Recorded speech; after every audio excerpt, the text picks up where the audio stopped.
অবশেষে আজমেরা বিথির স্বামী মানিককে পুলিশ ধরে নিয়ে গিয়েছে। এতদিন আজমেরা বিথি যতগুলো কথা বলেছে সোশ্যাল মিডিয়াতে সব কিছুই সত্যি ছিল, আর এটাই হচ্ছে তার প্রমাণ। তাই তো পুলিশ হাতে নাতে ধরে নিয়ে গেছে মানিককে, কারণ সে নাকি তার বাবা মায়ের উপর হাত তুলেছে। সেই অপরাধে তার বাবা মা তার নামে মামলা দিয়ে পুলিশের হাতে ধরিয়ে দিয়েছে মানিককে। এতদিন তো শোনা যেত শুধু আজমেরা বিথিকেই অত্যাচার করত, কিন্তু মানিক এত পরিমাণে জঘন্য লেভেলের খারাপ হয়ে গেছে, সে তার বাবা মাকেও ছাড় দেয়নি। তার বাবা মায়ের উপরও নাকি হাত তুলতো প্রতিনিয়ত, সবসময় নাকি এরকম আচরণ করেই আসতো। আর আজমেরা বিথি কিন্তু নিজেও বলেছে সে কত পরিমাণে জঘন্য লেভেলের খারাপ, যে কিনা নিজের সন্তানকে দুনিয়া থেকে সরিয়ে ফেলার হুমকি পর্যন্ত দিতে পারে। সে আর কি না করতে পারে। নিজের বাবা মাকেও ছাড় দিল না আজমেরা বিথির স্বামী মানিক। তাই তো বাধ্য হয়ে পুলিশের হাতে তুলে দিতে হলো মানিককে। এবার সোশ্যাল মিডিয়াতে সেই ভিডিওটা ভাইরাল হয়ে গেছে, যেখানে পুলিশের সাথেই দাঁড়িয়ে আছে, সাথে আবার হ্যান্ডকাপ পরানো মানিককে। বোঝাই যাচ্ছে কি অপরাধে নিয়ে গেছে।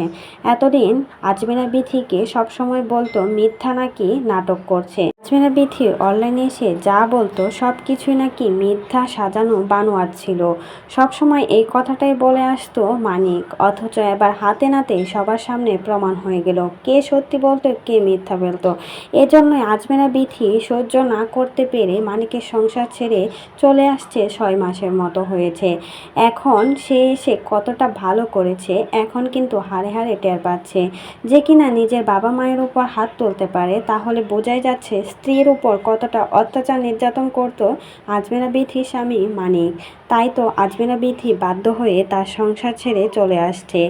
এখন পুলিশ ধরে নিয়ে গেছে, এতেই বোঝা যাচ্ছে আজমেরা বিথির স্বামী মানিক যে কোন লেভেলের জঘন্যতম খারাপ ছিল, তা প্রমাণ হয়ে গেল দুনিয়ার সামনে। কথায় আছে না, স্বামীর সংসার ছেড়ে কেউ কখনো কম পাতে চলে আসে না।